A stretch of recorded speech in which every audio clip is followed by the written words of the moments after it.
I'm Amy Goodman. We're broadcasting from the Sundance Film Festival in Park City, Utah. Last week saw a series of anti-choice protests surrounding the 43rd anniversary of Roe v. Wade, the Supreme Court decision that assured women's access to abortion all over the country in 1973. In Washington, D.C., protesters bearing photos of fetuses descended on the construction site for a new Planned Parenthood clinic. The protests forced the charter school next door to close for 2 days. Well, we're going to turn right now to a new project here at Sundance that puts you in the shoes of a woman passing through the gauntlet of anti-choice protesters to reach an abortion clinic. It's called Across the Line. It's a 7-minute immersive virtual reality experience that uses the real audio of anti-choice protesters. I spoke with the project's co-creator, Nani de la Peña, known as the godmother of virtual reality. She actually calls it immersive journalism. And with one of the executive producers, Dawn Legans, the executive vice president of Planned Parenthood Federation of America. I started by asking Dawn to explain what Across the Line is. It is an opportunity for people to experience firsthand what women and men around the country go through, and providers, as they try sometimes to access health care at women's health centers like Planned Parenthood. So in this virtual reality experience, you both get to observe someone as they are at a health center and some of their arrival there, but then you get to step actually into that person's shoes and experience what it feels like to walk along a line of protesters and have them shout obscene and outrageous things at you while you just try and access reproductive health care. Let's go to a clip of Across the Line. So nobody would know. Does anybody care about the rights of the child? Doesn't your child have rights? How can you say protect the rights of the mom if you're not willing to protect the rights of the child? Shame on you. But you just walk in here with a smile, right, into a murder clinic. Shame on you. God's going to destroy you in the lake of fire, and you won't be smiling then.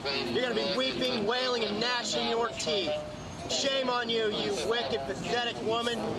Wicked Jezebel Feminist. Yeah, you shouldn't have been a whore. You shouldn't have been sleeping with every guy at the club. You wicked Jezebel. Among the things screamed at a woman, she's going into a clinic, wicked Jezebel Feminist. Talk about the reality of this virtual reality, Dawn. We really were wanting to show what really happened. So in fact, we only went and taped actually what happened, the real audio of what people say. None of it is created or made up. So this is actually what women face as they walk into these health centers. And people are coming out of this experience, some of them in tears, many of them telling their own stories, many people saying, I had no idea that that's what happened. Like, I knew people sometimes protested. I didn't know that's what it was like, and now I feel like I have to do something. Nani de la Peña, it is very powerful. In fact, you call this virtual reality piece, Across the Line, immersive journalism. Explain. So immersive journalism is a concept I came up with a number of years ago to describe the use of virtual reality to put people on scene as real events transpire. Across the Line is an interesting piece because it does a mix of 360 video and the computer-generated material. And the reason we chose the way that we put the piece together, because in an interesting way, it's a montage of voices from across the nation, the type of things that are yelled at young women all around this country, rather than just showing one independent scene. So when you're having to walk the line, walk the gauntlet in this piece, you're being screamed at in the way that women all around the country are screamed at. So it's a kind of interesting amalgamation of pieces. So, I mean, when I did this weekend in this virtual reality kind of box, I put on the goggles, and suddenly I'm in a clinic. And I can turn my head either way, and I'm seeing the whole room, the doctor talking to the patient who's extremely disturbed because of the gauntlet she had to go through to get in. And the second one is kind of sitting in the back seat of the car of these two women. The driver is holding the hand of the woman who's going into the clinic. And you see why she was so upset when she got into the clinic room, with a man who has got his head thrust at her by the window, telling her not to go into this clinic, not to kill babies. I'm just not sure which building it is. Excuse me? I'm not sure which building it is. The abortion clinic? The healthcare clinic. It's an abortion clinic, ma'am. They'll do 20 to 30 abortions here today. Look, there's a place that's very safe down the street called Waterleaf. Please let me take you there. Please. I can't. Please. Look, I know you're struggling with something, all right? But I don't want to see you get hurt. And then you've got the last one, where I actually walk along and being led by one of the clinic volunteers to try to make my way through the gauntlet to get into the clinic. Describe that one, because there I'm actually walking. Yeah, so the new virtual reality headsets allow you to actually walk around. And it's very difficult to describe how impactful that experience is. You get a sense of, being present in this world in the same way that you would in your natural day. I mean, it's not 100%, but it's certainly very evocative. You know you're here, but you feel like you're there too.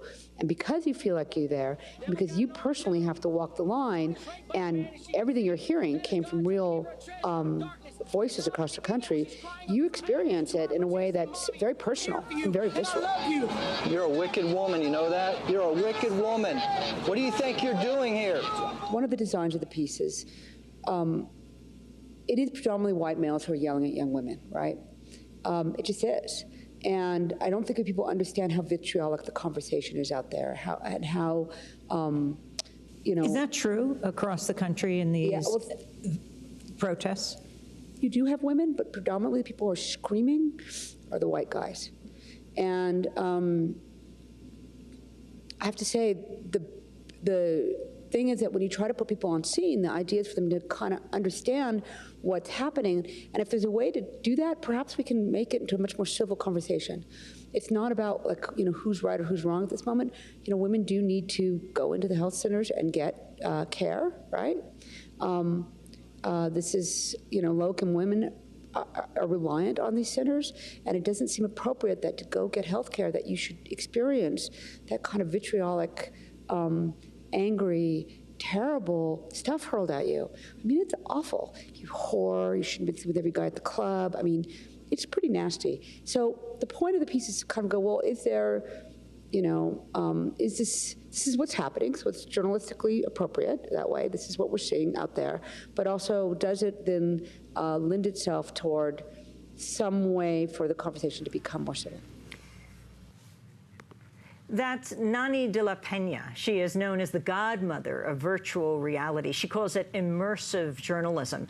Co-creator of Across the Line, as well as Dawn Legans, Executive Vice President of Planned Parenthood, who together with Karen Spruck and others executive produced Across the Line.